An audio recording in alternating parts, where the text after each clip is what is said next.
Hello and welcome to today's session. Today we are looking at the structure and organization of human cell. So by the end of this lecture, you need to be able to define what a cell is. You need to describe the structures of a cell. You need to state the functions of a cell. You need to describe the movement within a cell. And you need to describe the cell division process. Okay, the two steps. Now, starting with the first one, definition of a cell. A cell, of course, is a fundamental unit of all living things. So all living things have cells because it's the smallest unit of classification. It is the very tiny microscopic units which carry out complex processes that essentially make the organism a living item or a living entity. So cells are the basic building blocks of all living things. Okay, so we are made up of cells, of course. So the human body is composed of trillions of cells. Okay, so that they provide the structure for the body, and they take in nutrients from food. They convert those nutrients into energy and carry out specialized functions. So this is an example of a structure, and this is the structure under the electron microscope. Okay, you can be able to see a number of items. We can mention them together. We have the cilia, the lysosomes, the centrioles, the microtubules, the Golgi apparatus, the smooth endoplasmic reticulum, the nuclear membrane, the ribosomes, chromatin, nucleolus, cytoplasm, cell membrane, and mitochondrion. Remember, we also have the rough endoplasmic reticulum. We'll be able to give a function of each in a short while. So the structure of a cell. So a basic cell under a light microscope will consist of the cell membrane, cytoplasm, and the nucleus, the three. But when viewed under the electron microscope, we are able to appreciate the different parts of a cell. Okay, so when you look at about a cell is usually surrounded by a thin cell membrane. If you don't want to call it a cell membrane, you call it the plasma membrane. Okay, for the muscles, you'll be calling it the plasma lemma. Okay, it is the one that normally encloses the protoplasm. So the cytoplasm surrounds the nucleus and is situated at in this case, the nucleus is normally situated at the center of a cell. And the nucleus is bounded by a nuclear membrane and contains a dense body called the nucleolus. Okay, and the nucleolus is the one that normally produces the ribosomes responsible for protein synthesis. So chromosomes are also found there, and they carry the hereditary material, the one that we call genetic material, and this one is what determines the organism characteristics, which are transmitted even to the next generation. We also have the centrioles, and these centrioles are located outside the nuclear membrane, and they play an important role in the formations of cilia and flagella, which are small motile hairs that project from the surface of certain cells. The behavior of the centrioles during the cell division, you'll find that they normally duplicate so that we have two pairs, but naturally we have one pair in a cell that maybe is not dividing. But in a dividing or a cell that is preparing to divide, the centrioles will divide so that we have a pair. Okay, so the cell, okay, under the electron microscope, we find that we have several organelles. Okay, several organelles make up the cell. Okay, so we have thousands of organelles in human body in different cells. Okay, we'll be able to mention a few in this case. So the organelles, they act as organs of the cell, so as organs do to the whole organism.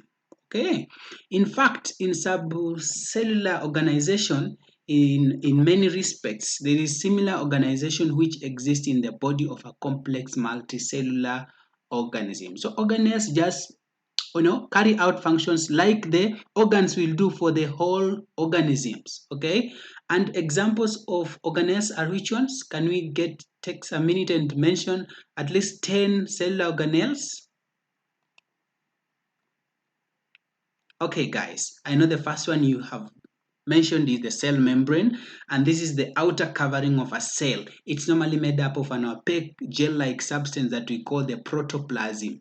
It is semi-permeable. That means it allows some solution to pass through, and others are not. Okay, we have like 5 processes that will be able to help us in the movement of substances across the cell membrane, and we normally abbreviate them as DOPA, where D stands for diffusion, osmosis, pinocytosis, phagocytosis, and active transport. So the cell membrane contains proteins and lipids, and that forms a fatty substances. We have the nucleus, that is number 2, and this is the central mass of a cell. It controls the activities of a cell. It contains the deoxyribonucleic acid, that is the DNA molecules. It's found inside the cytoplasm, and within the nucleus we have chromatin threads which carry the genes. Remember, genes are factors of heredity carrying chromosomes. Number next, from after looking at the cell membrane, which is one of the basic parts of a cell. Remember, the basic parts of a cell, we have 3. We have the cell membrane, we have the nucleus, and we have the cytoplasm. So we have already mentioned the 2. Let's look at the third one, which is the cytoplasm. Cytoplasm is an opaque structure. It means we can't see through it, okay? It encloses other structures such as the centromeres. We have the mitochondria, the vacuoles, the nucleus, and it carries ribonucleic molecules. Just like the liver of animals, the cell has its equivalent. That's the mitochondria, which are involved in metabolism by the cell, so that carry out oxidation of the food. It is also a store of the nutrients, that is the cytoplasm. So food used by the cell for growth and the repair. So those are the 3 major parts of a cell. We can be able to look at these other cellular organelles like the vacuole. We are saying this is found in the cytoplasm. It contains waste materials, secretions, which the cell cytoplasm has formed and could be gotten rid of at some stage. Usually this one, they are larger and more prominent in plant cells where they store water. Okay, centromeres, we have this is a small spherical body found near the nucleus, surrounded by thread-like structures. They contain 2 dark bodies, the centrioles, which are used in the early stages of cell and the cell division. So those are some of the different cellular organelles. We also have the mitochondria, which are often referred to as the powerhouses of the cell because they generate ATP through cellular respiration. So they have their own DNA and are capable of reproducing independently. Remember, you only inherit mitochondria from your mother. Okay, correct. Endoplasmic reticulum is number next, and this is a network of membranes which are involved in protein synthesis and lipid metabolisms. We have 2 types, where we have the rough endoplasmic reticulum, which is normally found on the ribosomes, and this one is involved in protein synthesis, whereas we have smooth endoplasmic reticulum, which is involved in lipid synthesis and detoxification. Golgi apparatus are the next, and these ones, their major role is to modify, sort, and package proteins and lipids for transport to various parts of the body or for secretion outside the cell.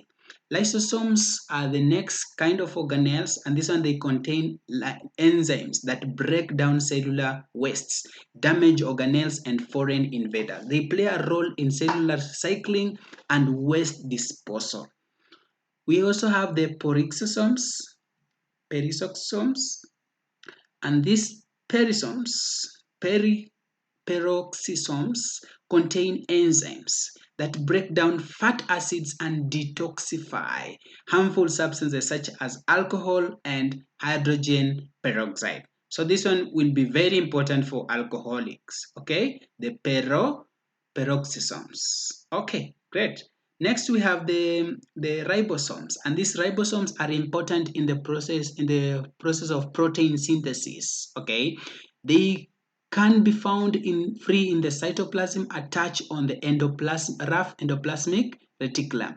Cilia and flagella are next, and these are hair-like appendages that normally protrude through the cell surface and are involved in cell movement and cellular functions. Cytoskeletal, the skeletal guys, is a network of protein filaments. This includes microtubules, microfilaments, and intermediate filaments. And this one, they provide structural support to a cell. They maintain the cell shape and are involved in cell movement and divisions. Centrioles, these are involved in cell division. Okay, they help in the formation of the spindle fibers during mitosis and meiosis. They are found in pairs within the centriosomes. You have the plasma membrane or the cell membrane. This one we have already said is the one that normally surrounds the cells and regulates passage of substances in and out. Okay, it is a bilipid layer embedded with proteins. Nucleolus is the other cellular organelle where we're saying that this nucleolus is a substructure within the nucleus where ribosomal RNA, that is rRNA, is synthesized and ribosomal subunits are assembled. What are the functions of a cell? Well, the functions of a cell are also the characteristics of living things. So living things will be involved in metabolism, whereby this one we are saying is the oxidation of food to release energy for repair of the protoplasm, where we have the carbohydrates added on oxygen to give us energy, and as water and carbon dioxide coming out as waste products. Respiration, this is referred to as cellular respiration, so where oxygen which the cell uses for metabolism passes through the cell membrane and the cytoplasm required for metabolism. Reproduction is another function that occurs as a result of multiplying up number of cells during meiosis. Excretion, where water and waste and carbon dioxide which are normally the waste from metabolism are excreted through the vacuole. Also, we have excess heat which is generated through the cell membrane. Absorption, this is where the cell takes in metabolites by the process of absorption. Irritability, this is the process is a response by the cell membrane to external stimuli such as heat and light. Growth, this is the increase in size of cells until they reach maturity, whereas movement, this is whereby we have the whole part or part of the cell moving, e.g. white blood cells moving freely in blood during the leukocyte recruitment process. In case when we have an injury, we have inflammation, or we have an infection. So what are these processes that you have said where substances are moving in and out of the cell? So the process by which these substances get into and out of the cell is what we are referring as movement of substances in and out. And such exchanges take place by 5 mechanisms that you have already said they are abbreviated by DOPA: diffusion, osmosis, pinocytosis, phagocytosis, and active transport. Let's look at each process and an example in each case. So diffusion, this is the passive movement of molecules from one area of higher concentration to an area of low concentration. Guys, pick an example of where somebody farts at the corner and the smell is able to get to the farthest point. Okay, molecules have traveled to where they are high in concentration to areas where they are low in concentration, and this occurs due to the random motion of particles and does not require energy. It only requires the diffusion gradient. An example will be like for the case of oxygen and carbon dioxide in the lungs. So they can diffuse through the lipid bilayer of the cell membrane easily, courtesy of diffusion. So when we talk of the diffusion gradient, this is the concentration gradient, and this is a broader concept that applies the movement of molecules from areas of higher concentration to areas of low concentration. It is a fundamental process in nature that occurs in the absence of carriers or membranes or energy. So molecules move randomly and naturally and tend to spread out and become evenly distributed in a solution over time until we get to an equilibrium.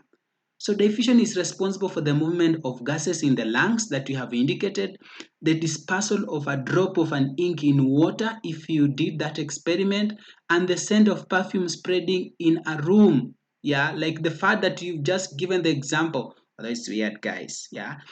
So unlike osmotic pressure, you remember this diffusion gradient is compared to or juxtaposed to osmotic pressure. This is which is specifically involves the movement of water molecules through a semi-permeable membrane in response to solid concentration differences.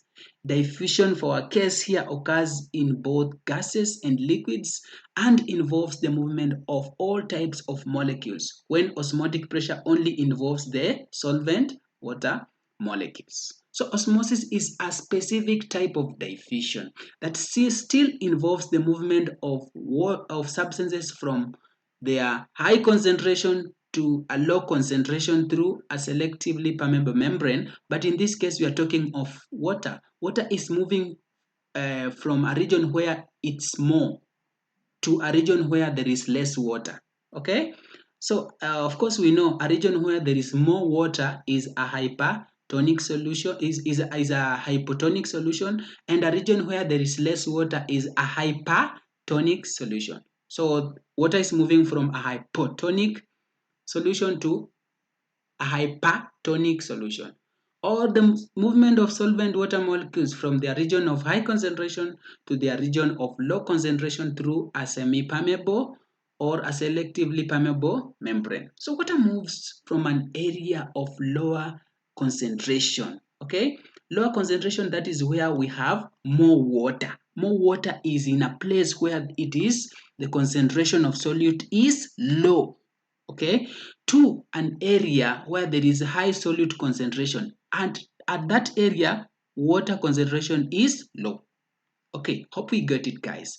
Examples we are saying that osmosis is essential for maintaining balance of water in and out of the cells. So for instance, it plays a role in plant cells taking up water through their cell wall, okay, and equally for the animal cells. So when you're talking about osmosis, you need to be talking about the osmotic pressure. This is a type of pressure exerted by the movement of solvent molecules through a semipermeable membrane to equalize the concentration of solute on both sides of the membrane. Okay, remember the other one side is hypertonic, okay, with more solutes, and another region is hypotonic with low solutes but with more water. Okay, so it has to move.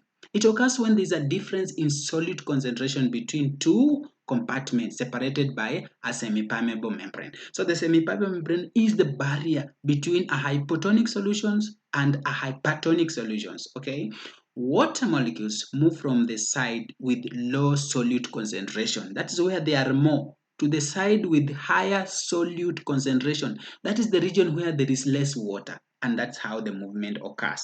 So osmotic pressure is a colligative property, meaning that it depends on the number of solute particles in the solution rather than the type of solute.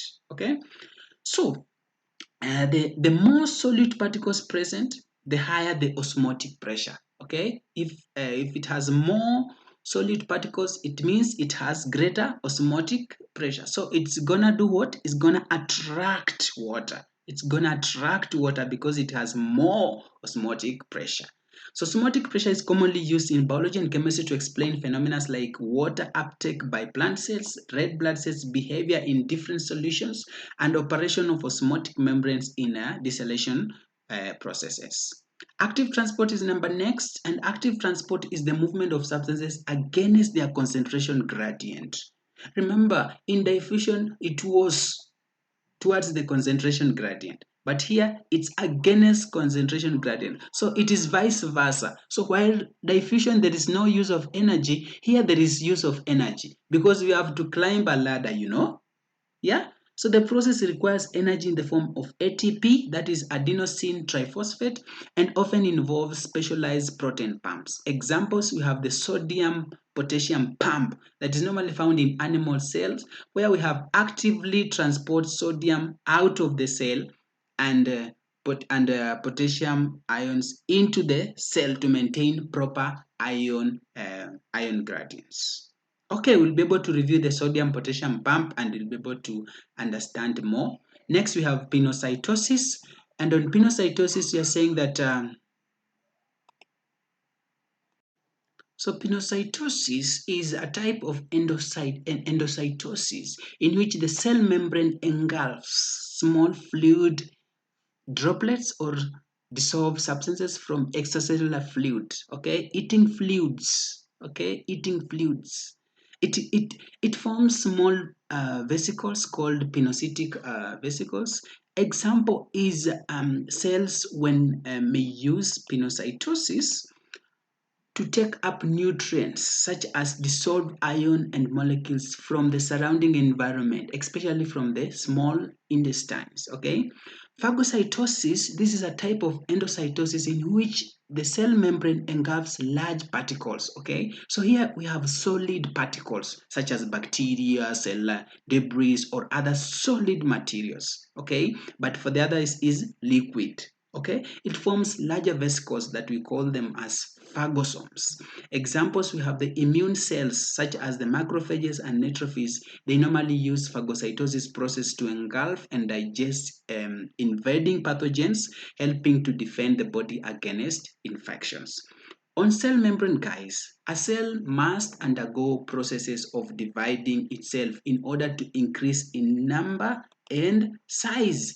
So the life cycle of a human consists of the two types of cell division. We have mitosis and we have meiosis. Okay, whereas mitosis is responsible for growth and repair, meiosis is required for gamete production in organisms. So mitosis is a very vital or body organ process in all living things. So as because it helps cells to produce its kind. Okay, so living cells, living cells are composed of cells, and it is the cells that can reproduce a process of duplication and division.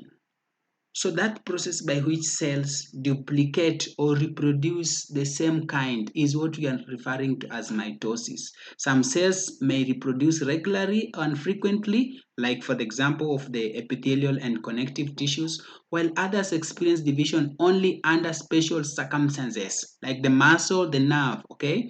Again, in some instances, you find that the fate is that certain that cells grow and divide, generally constituting development of more cells.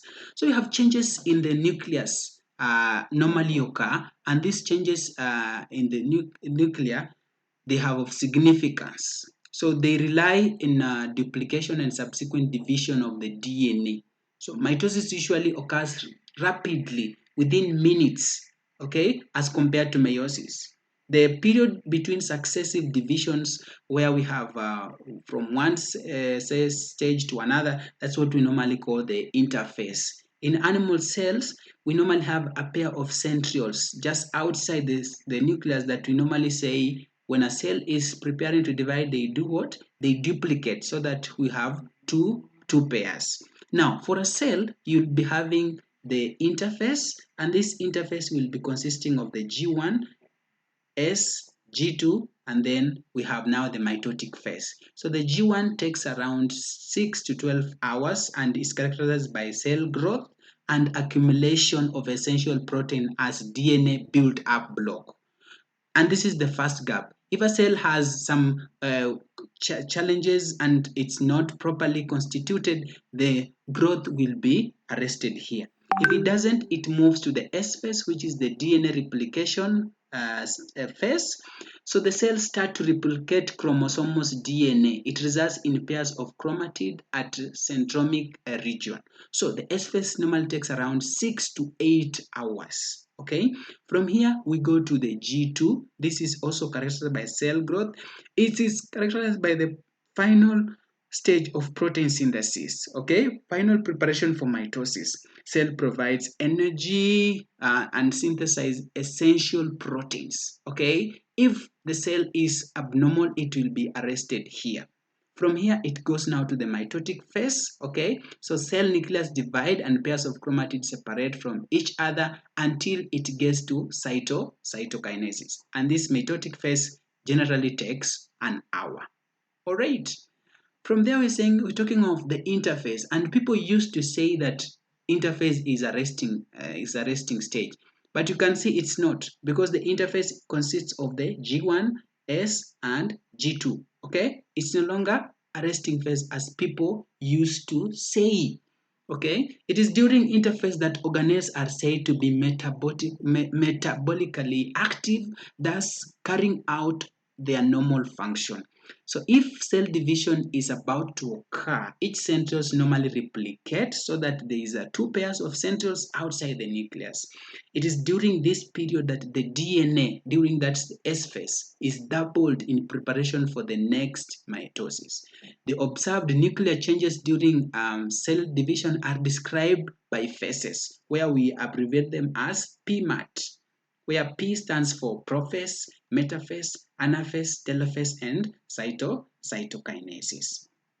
Starting with the prophase. In prophase, we are saying this is the first stage in which dispersed chromatin begins to thicken, shorten, conforming condensed chromatin or chromosomes.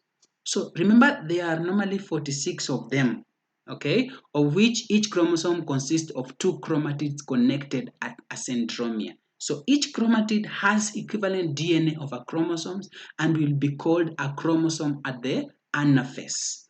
One chromatid of each of the four chromosomes is designed for one daughter cell. So as anaphase ends, we normally have the nucleolus disappearing, the nuclear membrane dissolving, and when you look at the cytoplasm, we have the two pairs of centrioles having duplicated in interphase. So they were the ones that were going to project esters of microtubules. The pairs head to opposite poles of the dividing cells. Number two, we have the metaphase, and this is the second phase of the cell division. During this stage, we have strand of microtubules. The one that we normally refer to as the spindle fibers. They project across the cell center from one pair of centrioles to the other 46 pairs of chromatids. So, and their centromere begin to group on the spindle fibers in the cell center. Anaphase is the third stage, okay, and is characterized by the division of the centromeres. Then each daughter centromere is attached to one of the two chromatids. So the chromatids are no longer paired. They are rightfully called chromosomes, okay? So this is the first time we are referring to as chromosomes. Now, and that there are 46 of them being drawn to each pole of the dividing cell by their centromere. Anaphase ends when the new daughter chromosomes arrive at their respective poles. The fourth stage is the telophase, and it is in the telophase that cytoplasm begins to cleave, pinching the dividing cell into two new cells. In each new cell, the nucleolus and nuclear membrane are reconstituted. Remember, in prophase, they had disappeared, but here the nucleus and nuclear membrane are reconstituted. The chromosomes begin to disperse as their centromeres disappear. The cytoplasmic organelles are segregated into the two daughter cells, and as the cleavage of the cytoplasm is rapidly completed. So you find the daughter cells, like their mother cells before them, will remain in the interphase until the time arrives. Okay, and finally, cytokinesis is where now we have the actual division. From there, we have the meiosis, where we have the two steps, interphase, and then we have the meiosis 1 and the meiosis 2. So in meiosis 1, we normally have the reduction division. So in meiosis 1 is the first division in the mitotic process, and its primary purpose is to reduce the chromosome number from diploid to haploid. It consists of four stages. We have the prophase 1, we have metaphase 1, anaphase 1, and telophase 1. So in prophase 1, this is a lengthy and complex stage where several significant events occur, and they include leptotene, where chromosomes start condensing. Then we have zygotene, where homologous chromosomes begin to pair up in a process called the synapsis. Then we have the pachytene, where chromatids within the homologous chromosomes undergo genetic recombination or crossing over, leading to exchange of genetic material. This introduces genetic diversity. Then we have the diplotin, where homologous chromosomes begin to separate but remain attached at points called the chiasmata. Then you have the diakinesis, where chromosomes complete condensation and the nuclear membrane starts to break down. In metaphase 1, during this stage, homologous chromosome pairs align along the metaphase plate, which one we also call it as the equatorial plane of the cell. So the orientation of each pair is random, contributing to genetic diversity. Whereas in anaphase 1, we have homologous chromosomes are pulled apart, okay, are pulled apart and moved to opposite poles. So unlike mitosis, we have sister chromatids are not separated at this stage. So each cell receives one complete set of chromosomes. In telophase 1, the separated chromosomes arrive at the poles and the nuclear envelope may start to reform. So the cell then undergoes cytokinesis, resulting in two daughter cells, each with half original chromosome number. In meiosis 2, we have the equational division. So the meiosis 2 is the second division in human meiosis, and it's similar to mitosis. It consists of 4 stages. We have prophase 2, metaphase 2, anaphase 2, and telophase 2. So in prophase 2, we have the haploid secondary spermocytes or secondary oocytes. They enter the prophase 2. There is no further reduction in chromosome number during this stage. In metaphase 2, chromosomes align along the metaphase plate in both daughter cells. Whereas in anaphase 2, sister chromatids are finally separated and pulled towards opposite poles of the cells. In telophase 2, we have the chromatids arriving at the poles and the nuclear membranes reform around the separated chromosomes. So we have cytokinesis occurs again, resulting in a total number of 4 haploid daughter cells. In males, these are mature sperm cells, whereas in females, only one of the 4 becomes a mature egg, and the other 3 become non-functional polar bodies. Okay? Great, guys. So what are the differences between these two terms, mitosis and meiosis? In terms of the purpose, number of divisions, chromosomes number, genetic variation, key stages, and role in reproduction, you find that in mitosis, the purpose is for growth. Mitosis is very important for growth, tissue repair, and maintenance of somatic cells, whereas meiosis is important in production of gametes, which are the sperm and the egg, and it's also important for sexual reproduction and genetic diversity. We only have one division in mitosis, whereas in meiosis we have 2 rounds, okay? Daughter cells have the same number of chromosomes as parent cell in mitosis, that is, they are diploid, 2n. Whereas in meiosis, daughter cells have half number of chromosomes as the parent cells, so they are n. So we have no genetic variation in mitosis since daughter cells are genetically identical to the parent cells. But in meiosis, we have significant genetic variation, and this is mainly due to the crossing over and the random assortment of the chromosomes. So the key stages here we have the prophase, metaphase, anaphase, telophase, whereas here we have meiosis 1, which consists of prophase 1, metaphase 1, anaphase 1, telophase 1, and meiosis 2, which consists of meiosis 2, metaphase 2, anaphase 2, and telophase 2. Remember, mitosis is not directly involved in sexual reproduction, okay? It only supports growth and maintenance, whereas meiosis is essential for sexual reproduction and it produces haploid gametes within genetic variations. Okay, so guys, that marks the end of this lecture. At the end of this lecture, you need to be able to define what a cell is. You need to be able to draw and label a diagram to illustrate the structure of a cell under an electron microscope and a light microscope. You also need to know to name and state the 3 cell organelles and state their functions. And then you should be able to describe 5 ways through which substances move across the cell membrane. And lastly, describe the 4 stages of mitosis. So that marks the end of the presentation. Remember to access the link to the description section of this video just to test your knowledge and reinforce your understanding.